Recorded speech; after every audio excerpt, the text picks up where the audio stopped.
السلام علیکم 10th class. جیسا کہ آپ جانتے ہیں کہ ہم مطالعہ پاکستان کا چیپٹر معاشی ترقی پڑھ رہے ہیں، جس میں ہم بورڈ کے پوائنٹ آف ویو کو مد نظر رکھتے ہوئے شارٹ کویسچنز، MCQs اور تفصیلی سوالات لانگ کویسچنز کو زیر بحث لاتے ہیں.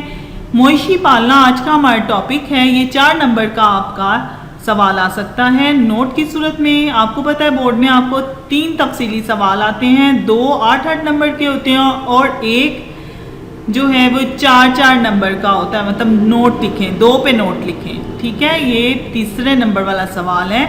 مویشی پالنا. پاکستان میں زراعت میں مویشی پالنے کا شعبہ بہت اہمیت رکھتا ہے. جن علاقوں میں چراگاہیں ہیں وہاں زیادہ تر لوگوں کا پیشہ غلہ بانی ہے. یہ ملکی معیشت میں بڑا اہم کردار ادا کرتا ہے.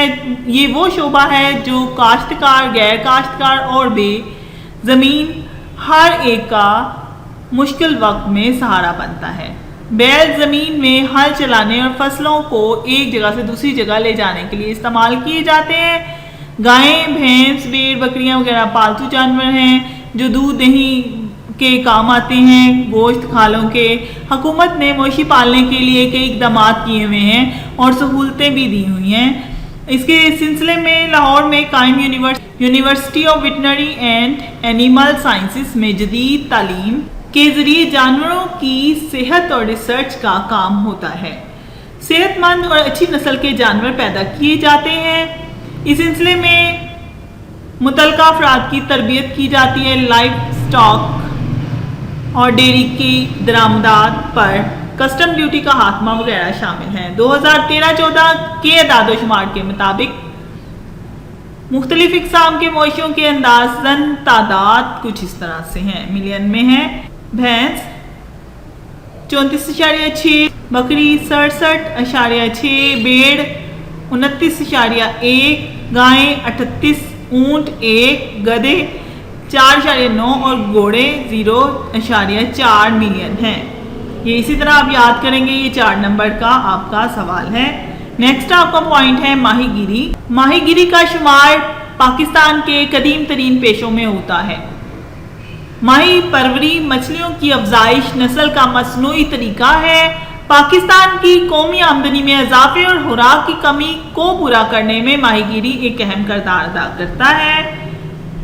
پاکستان میں 4 لاکھ سے زائد ماہی گیر اور اس کے خاندان اس پیشے سے وابستہ ہے. مچھلیاں انسان کی خوراک ہے. یہ پروٹین مہیا کرنے کا اہم ذریعہ ہے. جھینگا اور دوسری اقسام کی مچھلیوں کے لیے پاکستان کے ساحلی علاقے مشہور ہیں. ہمارے ملک کے دریا، جھیلیں اور فش فارم بھی مچھلی مہیا کرتے ہیں. 2013-14 کے اعداد و شمار کے مطابق 5,14,500 ملین میٹرک ٹن ہے اس کی پیداوار. یہ بھی 4 نمبر کا یہاں تک آپ کا سوال بنتا ہے. اب آپ کا بہت اہم لانگ کویسچن ہے، مشقی سوال ہے. یہ آپ کو پتا ہے کہ مشقی سوال بہت اہم ہوتے ہیں. زراعت میں جدیدیت، یہ بھی 4 نمبر کا ہی ہے. مشینوں اور کھادوں کا استعمال. پاکستان میں زرعی شعبے میں مشینوں کے استعمال سے پیداوار میں بہت اضافہ ہوا ہے. ٹریکٹر، ڈرل کا استعمال، کٹائی کے لیے کمبائن ہارویسٹر کا استعمال اور زمین کو ہموار کرنے کے لیے لیزر لینڈ لیولنگ ٹیکنالوجی کا استعمال وغیرہ. بہترین کھادوں کے استعمال سے بھی فصلیں بہتر کی جا سکتی ہیں. اچھے بیجوں کا استعمال. پاکستان میں زراعت کی ترقی کے لیے اچھے بیجوں کا استعمال کیا جاتا ہے. اندرون ملک تیار ہونے کے علاوہ یہ بیج دوسرے ممالک سے بھی درآمد کیے جا سکتے ہیں. تیسرا پوائنٹ ہے کیڑے مار ادویات. فصلی بیماریوں کیڑے مکوڑوں کے لیے سازگار ہیں ہمارے ملک کی آب و ہوا. اس سلسلے میں اندرون ملک کیڑے مار ادویات تیار کرنے کے علاوہ کئی مفید ادویات درآمد بھی کی جاتی ہیں اور اس کے استعمال بھی کیا جاتا ہے تاکہ فصلیں بہتر ہوں. آبپاشی کے نظام میں بہتری. نہری نظام میں بہتری. ڈیموں کی پانی ذخیرہ کرنے کی صلاحیت میں اضافہ اور بیراجوں کی تعمیر سے پاکستان میں آبپاشی کے نظام میں بہتری ہوئی. روایتی کھالوں کی بجائے اصلاح کردہ کھالوں سے آبپاشی کی جا رہی ہے. سیم اور تھوڑ جیسے مسئلے پر قابو پانے کے لیے مختلف منصوبے بنائے گئے ہیں. اور پھر مزید بڑا یہ کہ مزید علاقوں کو سیم زدہ ہونے سے بچانے کے لیے بھی اقدامات کیے جا رہے ہیں. نیکسٹ پوائنٹ ہے نئی سڑکیں۔ کاشتکاروں کو اپنی اجناس منڈیوں تک لانے میں دشواری کا سامنا کرنا پڑتا ہے۔ اس سلسلے میں بعض دور دراز علاقوں میں نئی سڑکیں بنائی گئی ہیں۔ یہاں تک آپ کا 4 نمبر کا سوال ہے زراعت میں جدیدیت والا، ٹھیک ہے، یہ ابھی میں نے آپ کو نوٹ پڑھائے ہیں۔ اب ہماری زراعت کو درپیش مسائل، ہماری زراعت کو درپیش اہم مسائل آپ کا بہت اہم لانگ کویسچن ہے۔ لانگ کویسچن نمبر 1 مشقی سوال، تفصیلی سوال نمبر 1 ہے، یہ بہت اچھے طریقے سے بچوں اپنے یاد کرنا ہے۔ زرعی مداخلت کی کمی، زرعی شعبے کے ہمارا کسان پسماندگی کا شکار ہے، اس کی مالی حالت بہت خراب ہے، 2 وقت کی روٹی میسر نہیں ہے، اچھے بیج، کیمیائی کھادیں، کیڑے مار ادویات، ٹریکٹر، تھریشر، ہارویسٹر اور آپاشی کے جدید ذرائع جیسے مداخلات کی فراہمی اور ان کا استعمال ایک اوسط درجہ کے کسان کے لیے بہت مشکل ہے۔ قابل کاشت رقبے کا غیر مؤثر انداز، پاکستان میں لاکھوں ایکڑ اراضی کو استعمال میں لانے کے لیے کوئی منصوبہ بندی نہیں کی گئی۔ ہر سال زمین کی زرخیزی بحال کرنے کے لیے زمین کا ایک بڑا حصہ خالی چھوڑ دیا جاتا ہے۔ نیکسٹ پوائنٹ ہے قدرتی آفات۔ ملک میں سیلاب، زلزلے، آندھیاں، خشک سالی وغیرہ جیسی قدرتی آفات کسان کے لیے پریشان کن ہیں۔ ناکافی ذرائع آپاشی، پاکستان کے نہری نظام کے باوجود ہمارے آپاشی کے ذرائع ناکافی ہیں اور کھالوں اور کھیتوں میں بہت سا پانی ضائع ہو جاتا ہے، دریاؤں کا بہت سارا پانی سمندر کی نظر ہو جاتا ہے۔ لوڈ شیڈنگ سے ٹیوب ویل سے پانی حاصل کرنا مشکل ہوتا ہے جس سے فصلیں متاثر ہوتی ہیں۔ جدید طریقہ کار پر توجہ نہ دینا، ہمارے ملک میں فصلوں کے نئے بیج، کیمیائی کھادوں اور زرعی مشینری کے استعمال کا رجحان کم ہے۔ زرعی قرضوں کی دستیابی، ساہوکاروں سے اداروں کی کمی کی وجہ سے کسان یہ قرضے جو ہیں ساہوکاروں سے لے لیتے ہیں، لیکن اس کے اوپر شرح سود بہت زیادہ ہوتی ہے، وہ کسانوں کا استحصال کرتے ہیں جس سے کسان پریشان ہوتے ہیں۔ سیم توڑ ایک اہم مسئلہ ہے، اس کے علاوہ ہر سال بہت سی زمین کٹاؤ کا بھی شکار ہو جاتی ہے جس سے زرخیز رقبہ کم ہو جاتا ہے۔ یہ مسائل ہیں زراعت کے۔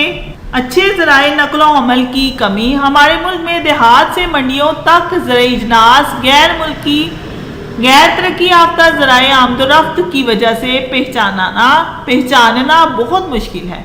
کسانوں کے لیے منڈیوں تک رسائی نہ ہونے کی وجہ سے آڑھتی ان کو مناسب معاوضہ نہیں دیتے جس سے ان کی مالی حالت میں کمزوری آ جاتی ہے۔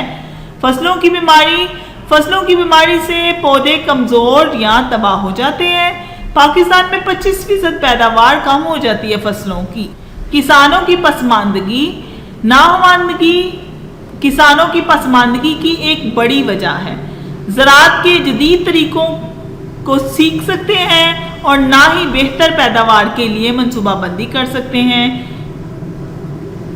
زرعی پیداوار کی قیمتیں، پاکستان میں صنعتی اشیاء کی نسبت زرعی پیداوار کی قیمتیں بہت کم ہیں۔ کسان کاشتکاری کی بجائے دیگر ملازمتوں اور کاروبار کو ترجیح دیتے ہیں جس سے زراعت متاثر ہوتی ہے۔ ڈیئر اسٹوڈنٹس، یہ بہت اہم لانگ کویسچن نمبر 1 ہے آپ کا، اس کے 11 پوائنٹ ہیں اور آپ نے 11 ہی یاد کرنے۔ آج ہم نے زراعت کو درپیش مسائل پڑھے۔ زرعی مسائل کا حل وہ جو پوائنٹس آپ نے پڑھے ہیں اس کا الٹ اگر آپ لے جائیں تو حل نکل آتا ہے۔ کسانوں کو زرعی کاشت کے جدید طریقوں کے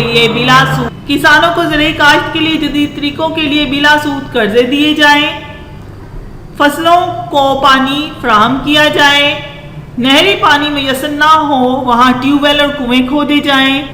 پاکستان کی زرعی ترقی کی راہ میں ایک بڑی رکاوٹ سیم اور تھوڑ ہے، اس کو بیماری کو ختم کیا جائے، کٹاؤ کو ختم کیا جائے، قابل کاشت رقبے کو مکمل طور پر استعمال کیا جائے، بنجر اور ویران زمینوں کو کاشت کے قابل بنایا جائے، گندم، چاول اور دیگر زرعی اجناس کی فی ایکڑ پیداوار بنانے کے لیے بیج، کیمیائی کھادیں اور سائنسی کاشت کے طریقوں کو فروغ دیا جائے۔ انتشار اراضی کے نقصانات سے کسان کو بچانے کے لیے اشتعال اراضی کے لیے آسان اور بہتر قانون سازی کی جائے، سیلابوں اور دیگر ناگہانی آفات سے بچاؤ کی تدابیر کی جائے۔ زرعی اجناس کی بہتر قیمتوں کے ذریعے کاشتکاروں کی حوصلہ افزائی کی جائے۔ لاسٹ پوائنٹ ہے منڈیوں تک زرعی اجناس پہنچانے کے لیے زرعی نقل و حمل کو ترقی دی جائے۔ منڈیوں کے نظام کو جدید بنایا جائے تاکہ کسانوں کی حوصلہ افزائی ہو اور زراعت ترقی کرے۔ ڈیئر اسٹوڈنٹس، آج کا لیکچر یہیں اختتام پذیر ہوتا ہے۔ آج ہم نے نوٹ پڑھے ہیں اور ایک بہت اہم لانگ کویسچن پڑھا ہے۔ زراعت کو درپیش مسائل بہت اہم لانگ کویسچن نمبر 1 ہے، مشقی سوال ہے۔ اس کے علاوہ شارٹ کویسچن MCQs ہم نے پڑھے۔ اپنا بہت خیال رکھیے گا۔ اللہ حافظ۔